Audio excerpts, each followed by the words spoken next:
So next, I want to talk about CI/CD, some shell scripting, and cron jobs. Good stuff. And you're like, what does CI/CD have to do with being a full stack engineer?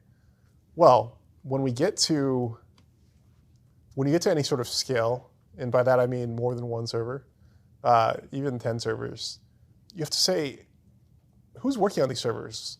Is it one developer? That's fine. You maybe don't need CI/CD. But let's say you have 100 developers who are all working on features at the same time. How do we ensure that the code in production is the latest? Who's dictating that? Is it just everybody pushes and then on Friday you do one massive push and hope nothing in production goes down? I hope not. That's how we used to do things. So there's this concept of continuous integration, continuous delivery, or continuous deployment. It depends on your flavor you're going for. But the CI is always continuous integration. All that means is the changes are validated and merged back into main as often as possible. So no, I've had this PR, this pull request open for 2 weeks. It's got 50,000 changes in it.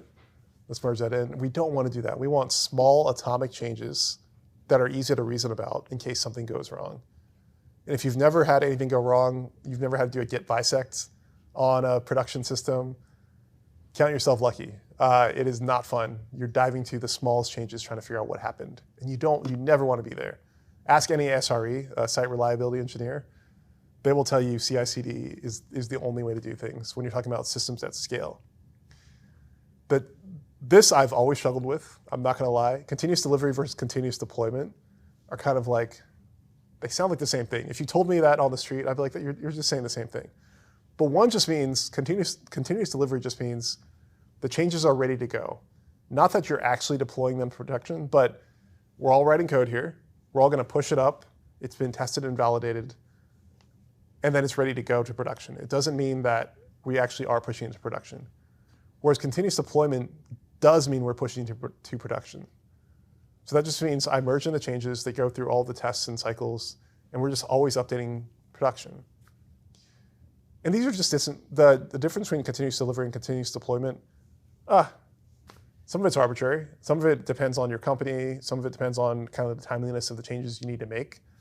If I'm working on, say, I don't know, a healthcare application, I probably don't want continuous deployment because the chances of something going wrong are a bit high. I want continuous delivery, and I want that manual validation before I go to production.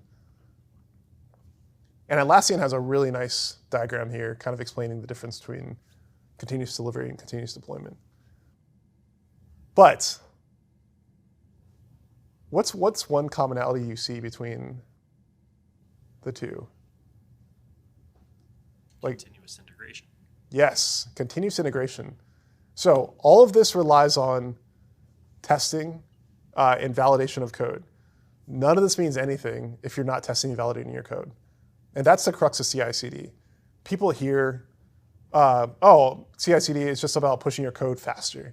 And that's not it at all. CI/CD is about validating your code, making sure it's as ready to go as possible so that when you do need to push to production, there's no questions about what's going to happen. And that's the crux of it. I think what I've seen in just my history is people forget the test part. They get the build, they get the deployment part. They forget testing is the core and the crux of CI/CD. And there we go.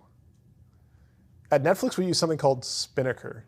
Spinnaker is maybe some of the most amazing technology I've ever had to use. And the Spinnaker team's probably like, Jem, you're the best. And I am the best. But Spinnaker is fantastic.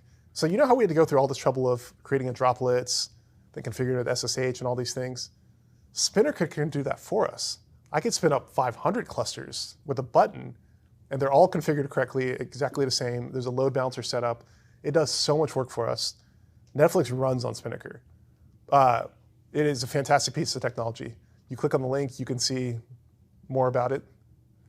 And you're like, oh, I should use Spinnaker. Maybe not on your personal project. This is probably overkill. This is, I don't know, using a Ferrari to tow some scissors to mow your lawn or something like that. I don't know. You'll know when you need it if you need Spinnaker. But it's a combination of Google and Netflix keep working on Spinnaker. I go on and on, but it really is powerful technology compared to what we used to have to do. And Spinnaker allows us to use pipelines, or any CI/CD system allows us to use something called pipelines. And we talked about, and pipelines look something like this. You have a build, you push to GitHub or wherever your code is located, you run the tests, you run a different set of tests, you run even more tests, and you go through all these steps, and that's called the pipeline.